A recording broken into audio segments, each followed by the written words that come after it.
Today's show is brought to you in part by support from Science Sandbox, an initiative of the Simons Foundation. In appreciation of our guests' participation, we have made a contribution to the following organization on their behalf. We are Metagroup, a secular Buddhist meditation community with a special focus on meditation-based attachment repair. If you'd like more information about our work, you can find us at www.metagroup.org. And then later, around 3 months to 9 months, actually around 9 months, we have the right orbital frontal cortex coming online. And that is what Shore calls the apex of the limbic system and the attachment control center. And that's the area that's being brought to fruition by way of the mother's eye contact with the infant. When she's cradling the infant, typically on the left, you get a right brain to right brain communication. That part of the brain is coming online. It has to be robust for empathy.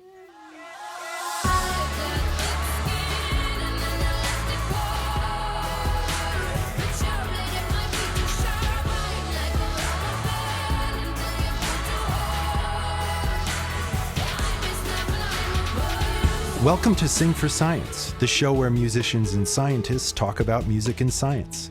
I'm your host, Matt White. Each week we'll talk about a song by our guest artist and how it connects with our guest scientist's area of expertise. Today we'll be speaking with Australian singer, songwriter, and pop icon Sia. Her song Elastic Heart was a third single from her breakthrough album 1000 Forms of Fear, which debuted at #1 on the Billboard charts. Also joining us today is psychotherapist and attachment theory expert, Dr. Alexandra Katehakis. Attachment theory seeks to explain how the earliest parent-child relationship emerges and influences subsequent behavioral and cognitive development. Attachment dysfunction can often manifest in later life as any number of pathologies, including sex and love addiction. And Alex is recognized as a leader in the field of its treatment. The title of this week's episode on the podcast is Elastic Heart, Attachment Theory and the Malleability of the Infant Psyche. Hello, Sia and Alex. Look at you. Hi, Matt. Hi, Matt. I'm impressed. Aren't you the affable guest? Your song Elastic Heart is my favorite of your smash hits. Oh, okay. That's good to know. For a number of reasons. I get some like reggaeton delivery in there, secret lover of trap music, and it's a really full production, which I'm a sucker for. And I think it's also fair to say that it adheres to your victim to victory songwriting template. Yeah. How did you land on that formula? Oh, that's Dingus drinking in the background as well. He's My apologies. Quite loud. He's everything Dingus does is loud. Okay. He's still going. So, yeah. So what was the question? Victim Sorry. to how did you victory. land on that formula? Well, I think I just realized it was working, and also it was working on me. I realized recently is that I was trying to keep myself alive, and that oftentimes I was writing like a letter to myself to keep going. And so I think that I was like, I've found this victim to victory template because it was an easy way to explain without having to become vulnerable and say that those things feel real to me. It's interesting because, I think what most people think of when your name comes up is the trademark wig that you wear that conceals your face. And I mean, though you have carefully guarded your privacy in that respect, to me, your song lyrics and interviews alike are decidedly more candid and vulnerable. But you're saying that the lyrics, that too felt like a conduit through which you could express yourself anonymously. Yeah, I guess so. I think when asked, I was able to say, it's a formula. I'm a genius. It's a formula. It works so fabulously, but actually it was just like a fearful avoidance strategy. Again, it was like, come here, go away. Come here, go away. Bait and switch. Yeah. Because I'm such a sucker for the production, I'm curious, did that come to you fleshed out? Fully fleshed out. And Diplo sent it to me, and I remember I wrote to him straight away and said, do not give that to anyone else. I want to really, and I've never done that before. Said, don't give that track to anyone else. And he said, I have sent it to Dr. Luke, and I said, please tell him that it's taken already. And he was like, okay. Because I was like, I'm going to do something over this. I love it. It was. And did you do something in that moment? Yeah, I just wrote the song over it that afternoon. Although I can't remember what I was feeling at the time or what relationship I was in, or. Yeah. I know that at the time it had been caused by one of those romantic intrigue situations whereby I did not know that there was a whole lot of mystery around. I didn't know you could ask someone, like, what are we? Or there was so much ambiguity around things because as a classic fearful avoidant, I just hoped for crumbs and would live with them. And just the last 5 years has been so amazing because of SLAA and because of all of the attachment work that I've done, learning things like that I can ask at the end of a date, how was that? How was that for you? Yeah. Well, it's interesting. I don't think it's such a stretch to say that a lot of ideas related to attachment theory come up in your lyrics. Like Elastic Heart talks about needing to lose yourself in another person, seeing love as something that you conquer rather than experience, the whole thick skin self-protection, which also comes up in Titanium and Chandelier. You're so well versed in this whole thing. And I also know, like I was listening to you on Tim Ferriss, and I know how important it is to you to get information about attachment theory out into the world. So I'm curious as to why you've sort of taken that mantle on. I think because it took so long to understand in the first place. You know, it's because it's so heady. And so it took me almost 2 years just to understand the very basics, that there are 5 attachment strategies that we form in the first 3 years of our life. And that they basically shape how we view ourselves in the world, how we view ourselves in relationship to another person, and how we respond when we go off what I call offline, like when we stop functioning in a rational way and become reactive and using one of those strategies that we learned as an infant to placate or survive with our primary caregiver. So for so long, I was just like, what's wrong with me? What's wrong with me? What's wrong with me? And it was helpful to become aware when I would slip into a strategy, become aware of what strategies I used in order to protect myself or to survive, which were now no longer skillful. They were skillful growing up in order to survive, but not skillful for living in today's world and being present in the moment with another person, and how uncomfortable that can be, but how rewarding it is. And then also, I'd only ever attracted dismissive, sociopathic, or narcissistic, or when I was drinking, I used to attract preoccupied people. So it was fascinating. And when I stopped drinking, I only attracted super dismissive people, D1s. And so I think that just learning about all the different attachment strategies has been brilliant fun, because isn't it fun to pathologize people? It's so easy to do. I think one of my favorite emotions is smug.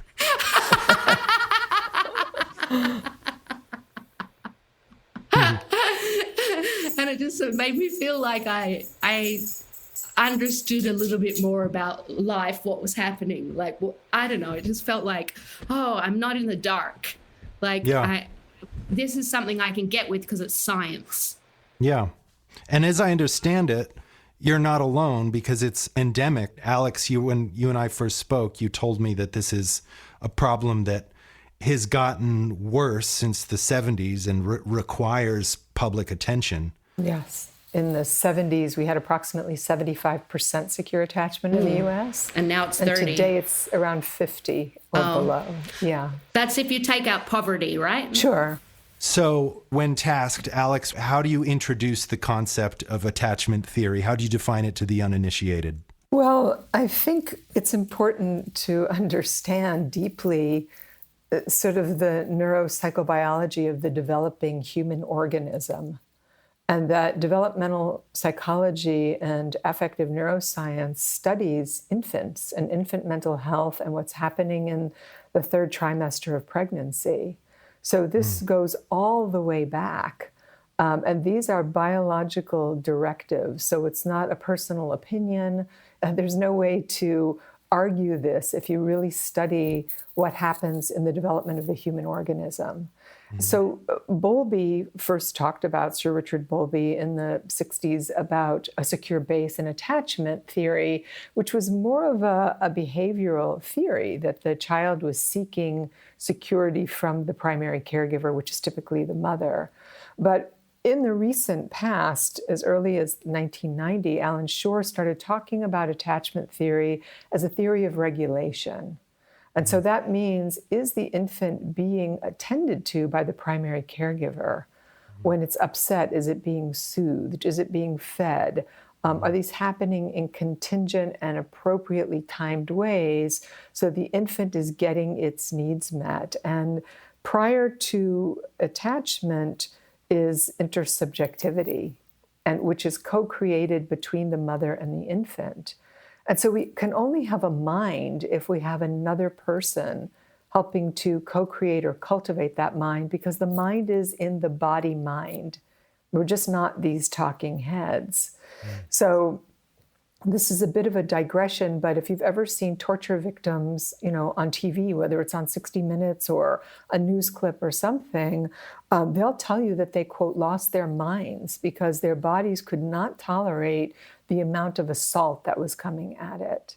And likewise with infants and toddlers and small children and teenagers, and even adults, if the assault is big enough, well, we can't tolerate what's coming in through the central nervous system, through all five senses.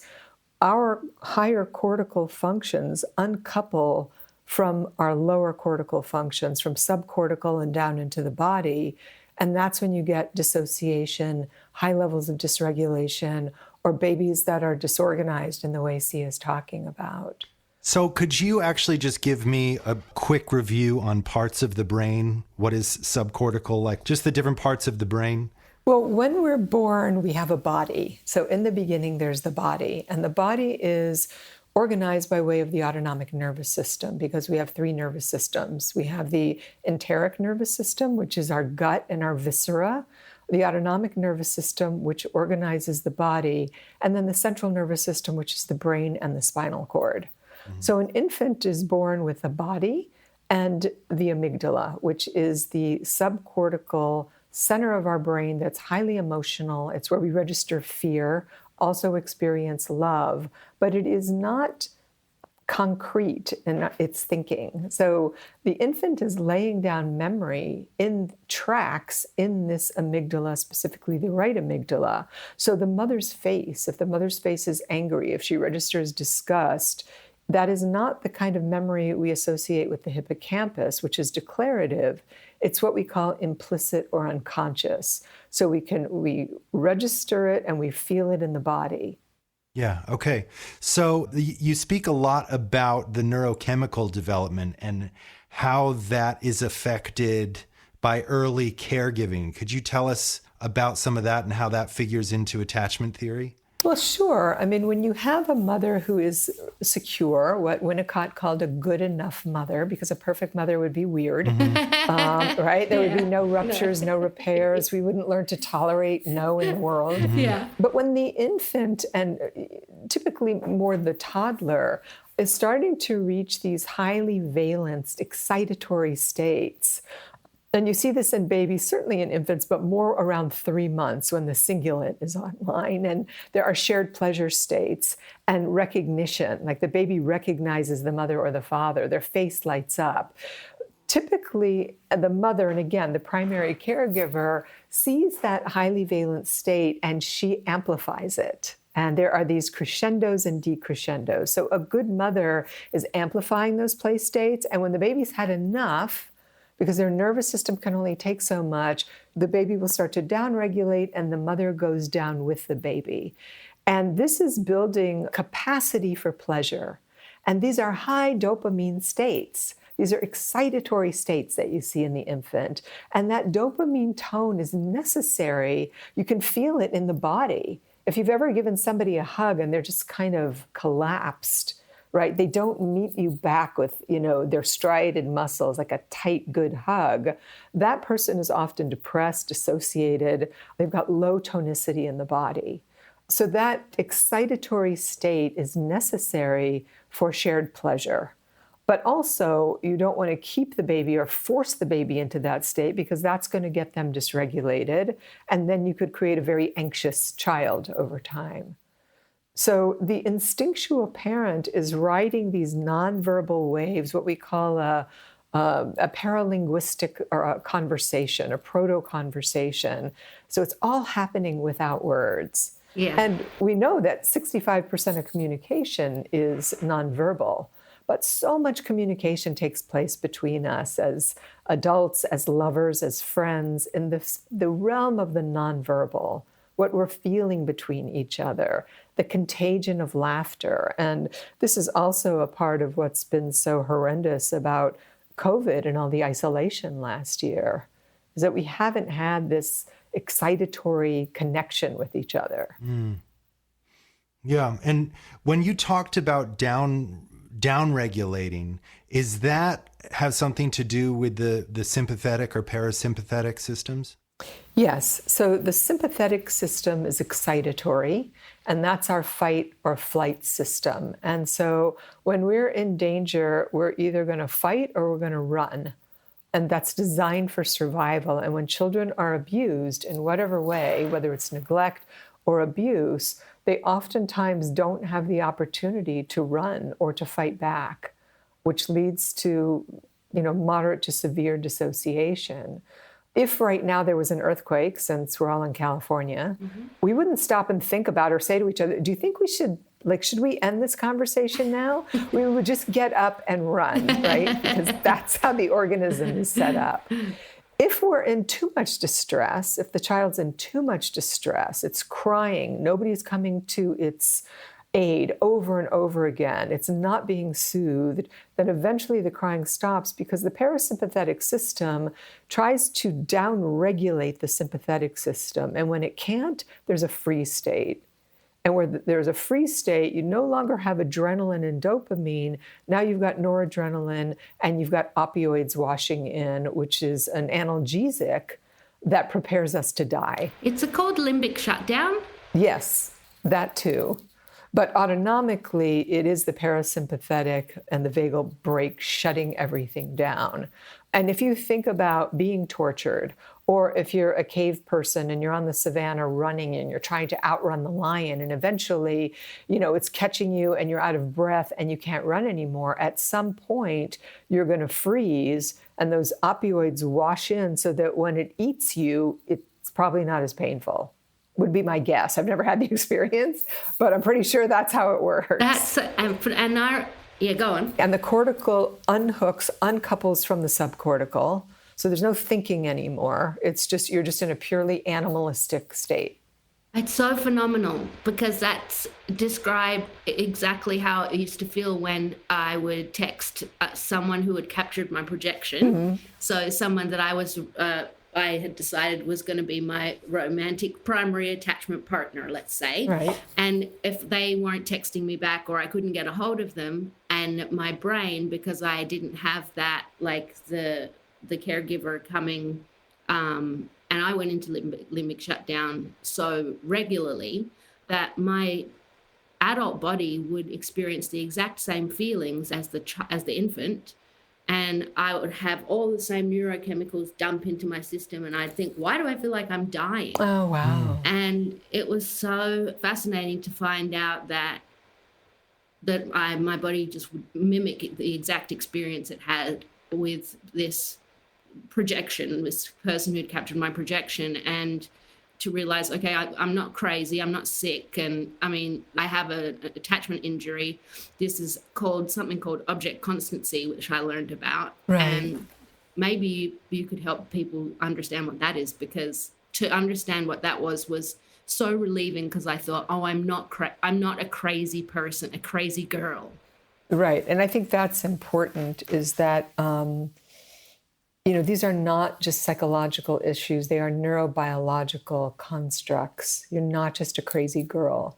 And because you didn't have consistent tending to as an infant and small child, that leaves for a very disorganized system internally, because we inherit our mother's nervous systems, essentially, because she's downloading her nervous system into that infant in utero in the 3rd trimester. If you've got a mother that's stressed out or anxious or depressed or being beat, all of that neurochemistry is activated in her body. And there is an intersubjective communication between mother and infant that's neurochemical at that point. So when that baby's born, it's awash in those neurochemicals.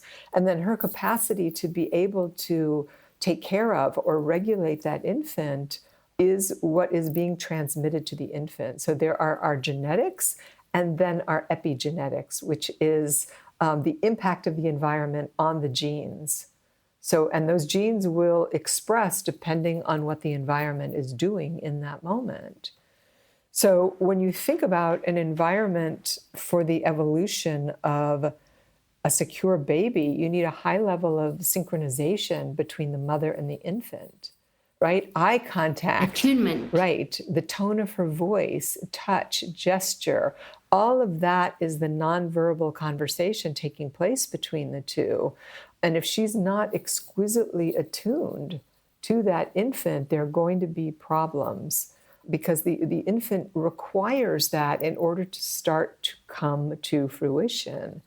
So a lack of a capacity to feel alive, where there's no safe place, is what I think you were talking about, Sia.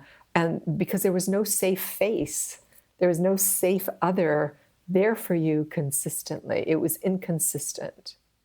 It was, my mother suffered from postnatal depression. So actually my father was my primary caregiver, which is very unusual, I've heard. But I mean, the fact is that she was so sick with depression that she couldn't be good enough. Yeah.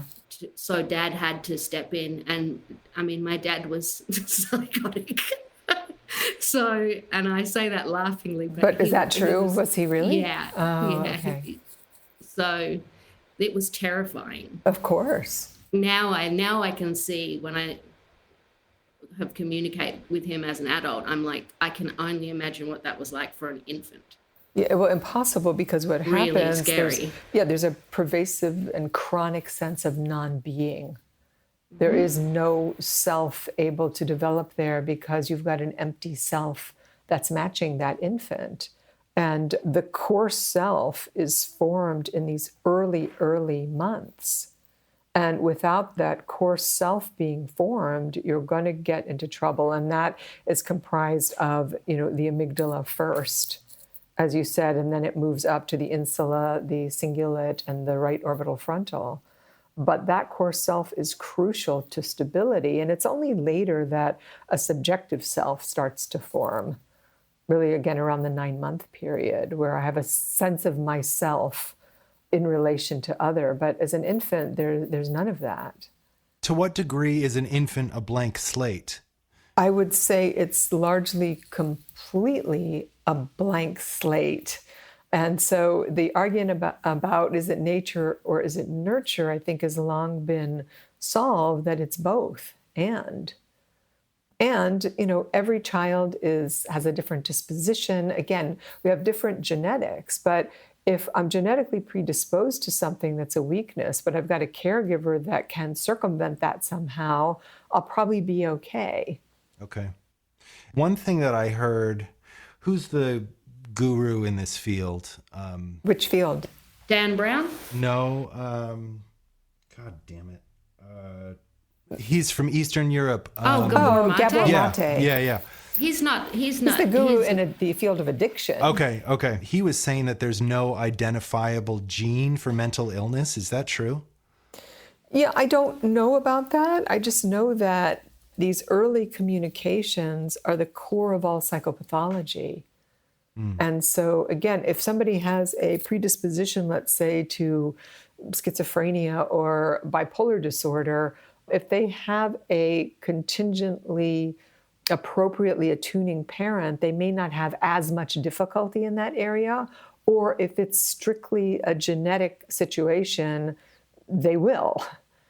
But I think it's hard to generalize those things. And when does the window of opportunity shut for a parent, about when you can still shape these things? Well, I think Dan Siegel talks about this in his book, Brainstorm, right? He talks about the teen years. But when we're talking about, these early infantile structures, the right brain is developing for the first 18 months. And those 18 months are crucial. And that's why it's so disturbing that the United States of America, which is supposedly one of the number one industrialized countries in the world, has no maternal care.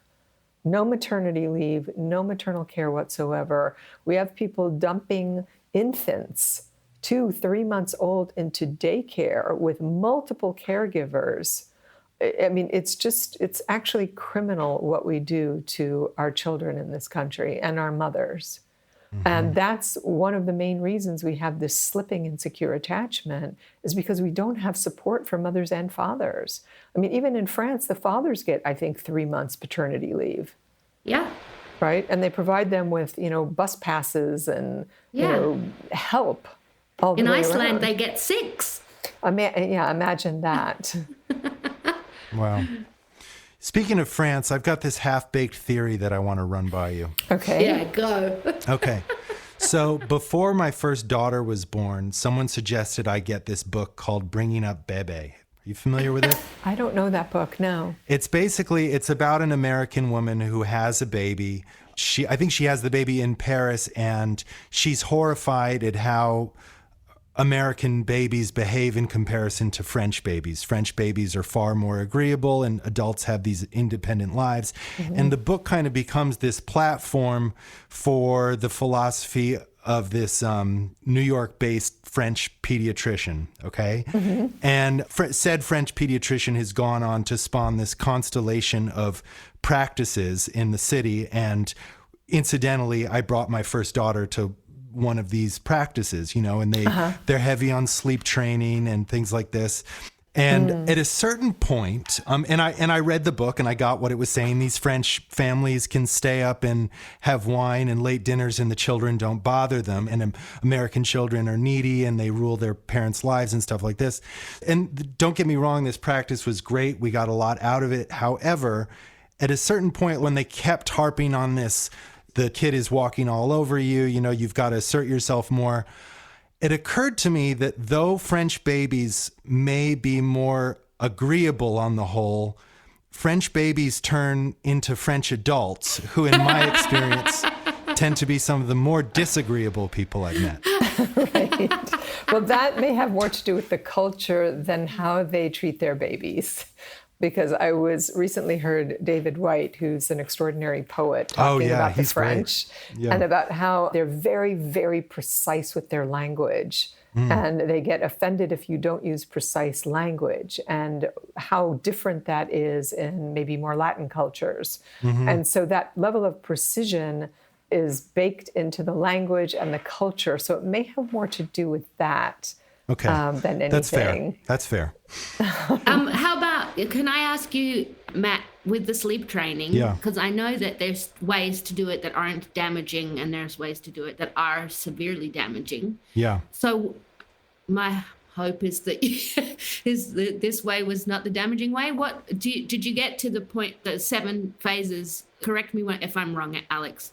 A baby, when it needs something, it will look cute first, then it will look confused, then it will whimper, then it will intermittently cry, tantrum, and then go into limbic shutdown. So you want to get to them when they're only intermittent crying. You don't want them to get to any of these last 3. Yeah, go ahead. And just that you want to intercept them as they get to intermittent crying or whimpering, and just say, "Hi, Sophie," or whatever your kid's name is. "I love you. I'm right out, and I'm going to be right outside, but it's time to go to sleep now." And then go outside, and then go back in it when they get to intermittent crying again. it's time to go to sleep now. So it's more work, but the whole leaving children to cry until they go into limbic shutdown, people are like, it works. And it's like, no, it doesn't. Your child just thinks it's dying, and so gives up and stops asking for help anymore. Well, that was the fallacy of Dr. Spock in the 50s, where, the direction was to let your baby cry it out. And what happens is the baby is actually dissociating. So you've got, again, a disconnect happening in these circuits between the brain and the body. And so the baby starts to look like a good baby, but really you've got, serious dissociation taking place. And it's a level of cruelty. And even with older children, it is about soothing them, holding them, telling them it's going to be okay. So being able to set limits and boundaries while also attending to their dysregulation is what's required. And right, that's the thing also in our culture, is that having a baby is easy. Raising a baby is a whole different story. And people think that they can just get on with their life as it was, but it's enormously taxing and a huge responsibility. And we don't value motherhood in our country also. We sort of, I don't know if we feel sorry for people, but if you meet someone and they are a mom, you're like, oh, I'm sorry. That's sort of the implied thing that, if you have a big career, that's great. And so I think what women have tried to do is have big careers and have children at the same time. And we're not doing that well with that. It's a struggle. I didn't have children specifically because I didn't want to fuck anybody up. Yeah, you and me both. Yeah, and then and now I finally earned secure when I took another AAI, and so I found out that I took 3 along the way, but I found out I was secure, and now I would consider it. But I'm 45, but I'm like, now I'm considering, could I now that I understand what it really takes to be present and attuned to a little tiny human computer, right? That is your job. It's your job. That's right. To help their brain develop.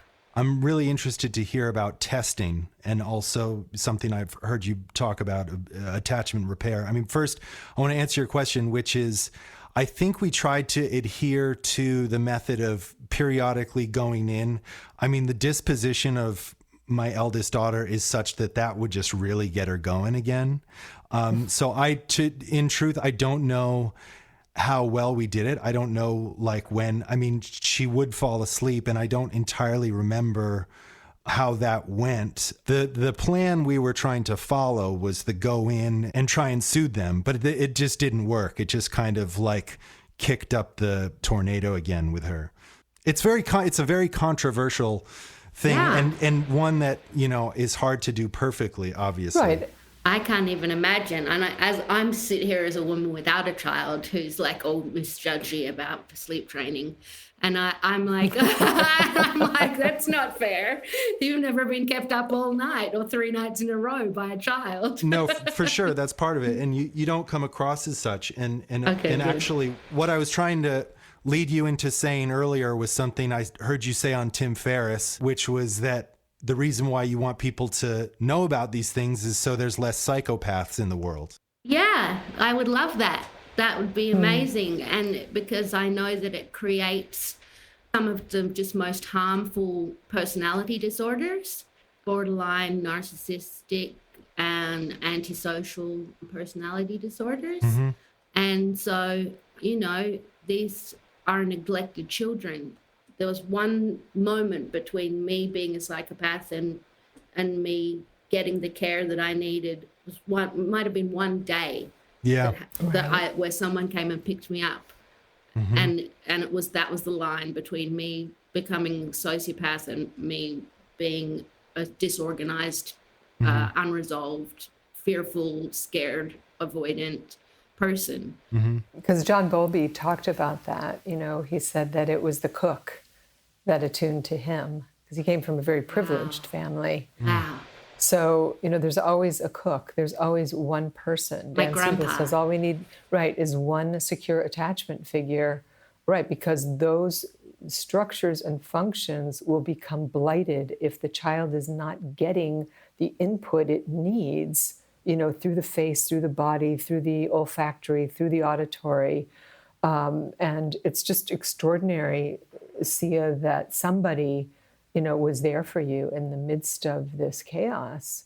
Because the infant can't form any kind of, sense of self without this proto-conversation going on. It has to be stimulated for these structures and functions to keep growing and coming online.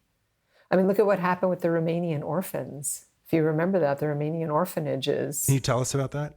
Well, I think it was, when was that? In the 1980s, I think? Yeah, they were left. Maybe it was the 90s. But, there was a dictator there whose name I can't remember now. But when they went into the orphanages, they found that these children had been just essentially tethered to beds with no caregivers whatsoever. And the ones in the back of the ward had less fMRI activity in their brains than the ones that were tied by the door, because the ones tied by the door could hear the footsteps going back and forth. That was the amount of stimulation that they were getting. And I think there was an NPR show on this several years ago where they followed these children, and they were interviewing them now as they were young adults to see how they came out of this. But some of them really, really struggled emotionally for a very long time because they just got nothing. And neglect is worse than intrusiveness. So being neglected like that is far worse than a borderline mother that's constantly in the baby's face and always stimulating the baby and inappropriate with the baby. At least they're getting something. Have they seen this happen in any other mammals? I would imagine there are studies. I mean, I know there have been on primates. Yeah, the primate will die. The baby. Yeah, they fail to thrive. If you leave a primate in the forest for, I think it's within less than 24 hours, it will die. Because it's not getting the touch, stimulation, attunement, food. There's no core self forming. There's no interactive exchange taking place, grooming, touching, cooing, riding on its mother's back, whatever it does. They just fail to thrive and die, which is what happens with human babies also. Mm-hmm.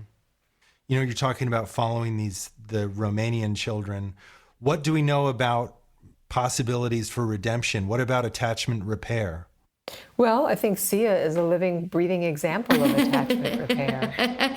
Yeah, it's really hard. And as an adult, you have to want it, and you have to really, really want it, and you have to swim through the darkest depths of pools of sadness and activation of neurodevelopmental trauma and the sort of your neuroception, like lighting up all the time and seeing danger, and then like overcoming that and becoming aware of what's your neuroception and what's reality. And there's so much to it, and it does take a lot of work, and it took me 5 years of work. Which isn't long, given that you're 45, yeah, right? Thanks. That makes me feel good. Yeah, I've heard it can long take at all. Yeah, but it was painful. It's the hardest 5 years of my life, definitely. Yeah.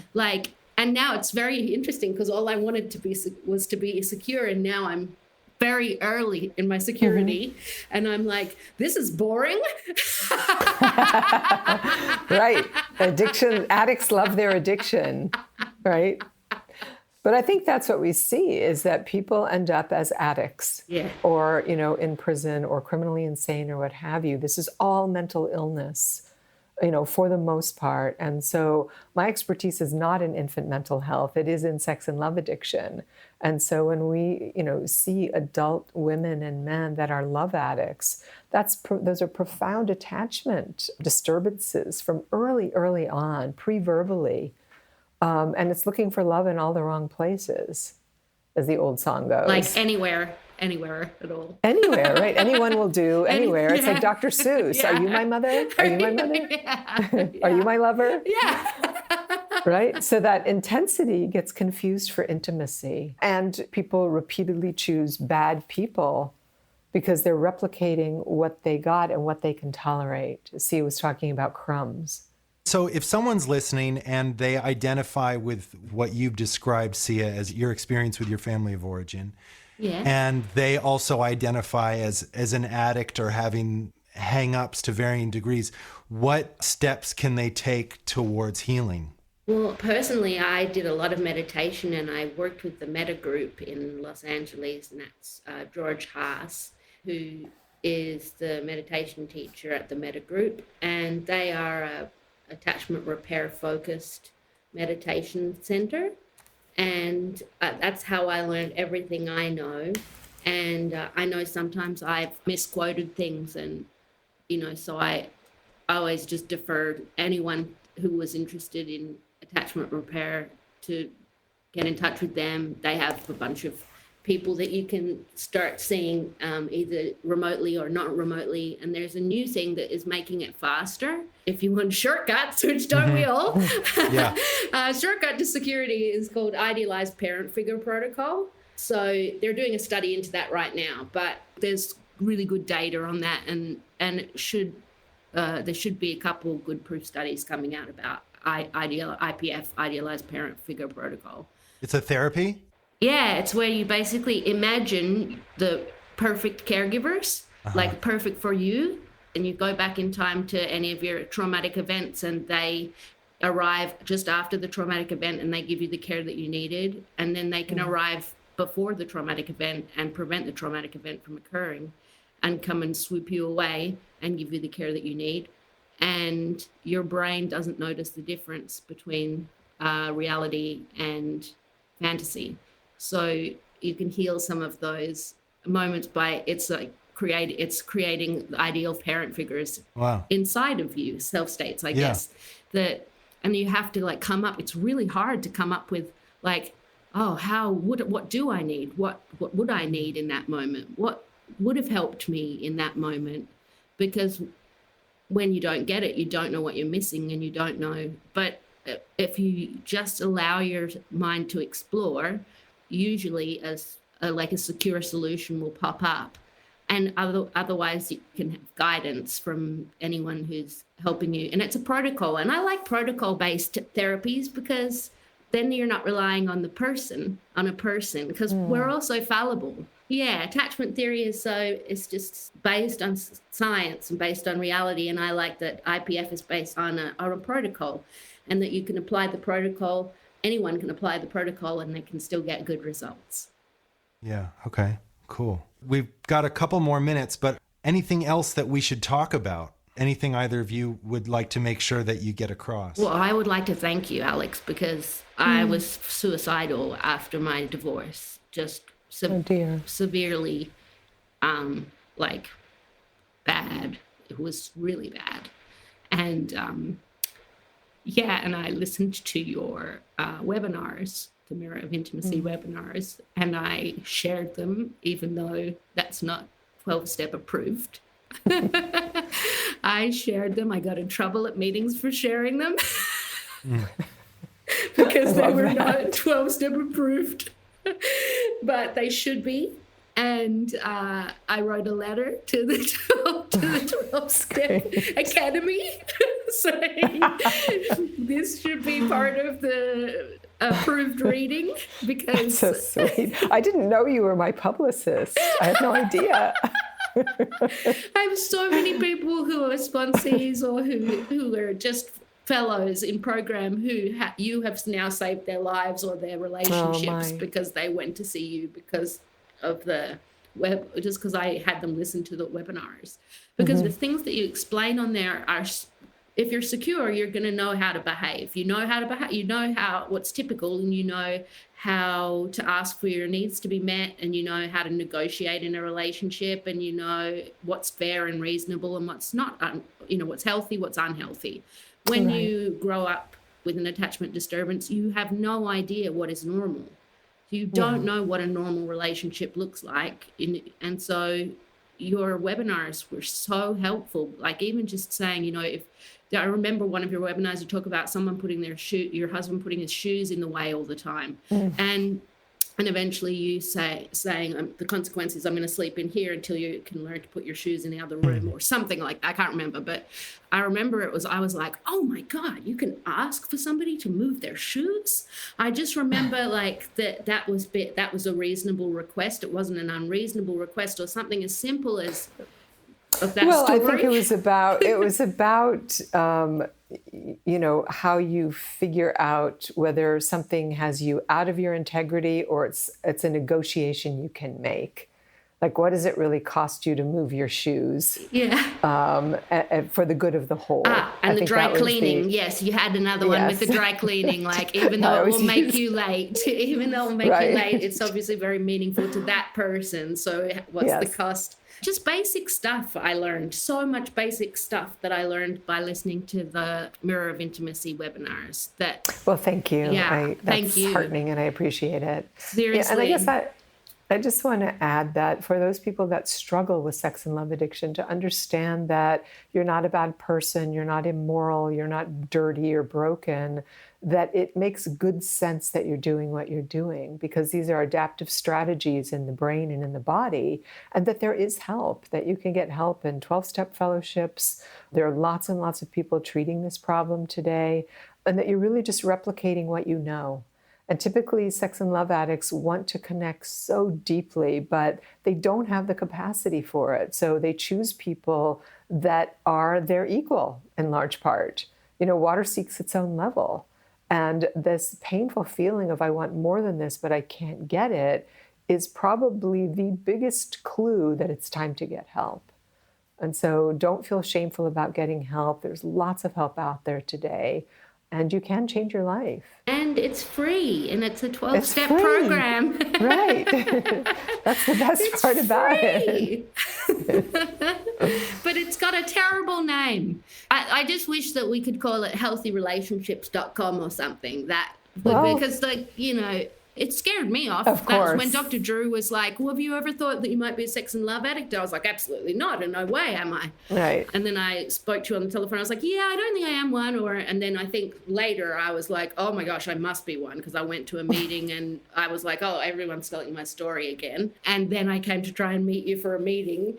And I think it's so phenomenal to be able to get over yourself and to get over the idea of like the shame of being of describing yourself as a sex and love addict. Well, I think it's helpful to think about the definition of the word addiction just means a strong predilection for something. Right. So you can be addicted to anything: chocolate ice cream, your cell phone, yoga, helping yoga pants, people. I mean, you name it. So it's not a bad word. It just means I like doing it a lot. Yeah. Sometimes too much, it makes me sick. Yeah.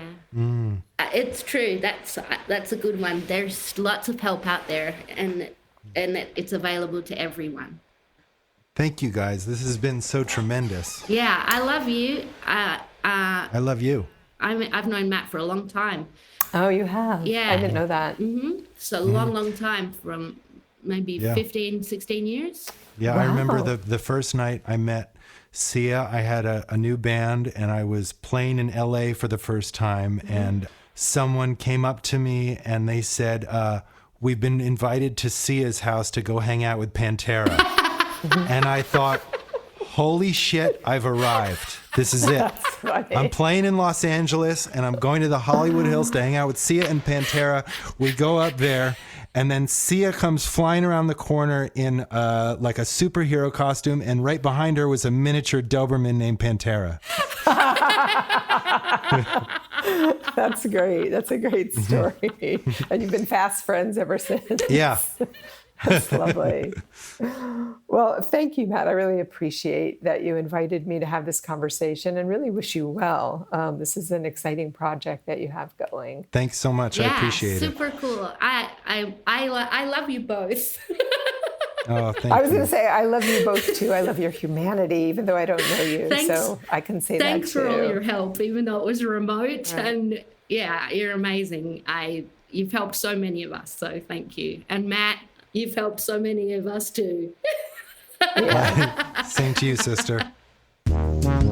Stay up to date with everything Sia's doing at siamusic.net. And for more information about Alex's work, visit centerforhealthysex.com. Sing for Science is co-produced by Talkhouse and brought to you with support from Science Sandbox, an initiative of the Simons Foundation.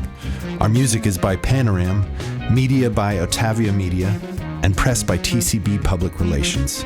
Special thanks to David Russell, Gary Millis, Josh and Charlene Lewis, Melissa Kaplan, and Alan Shore for their help with today's episode.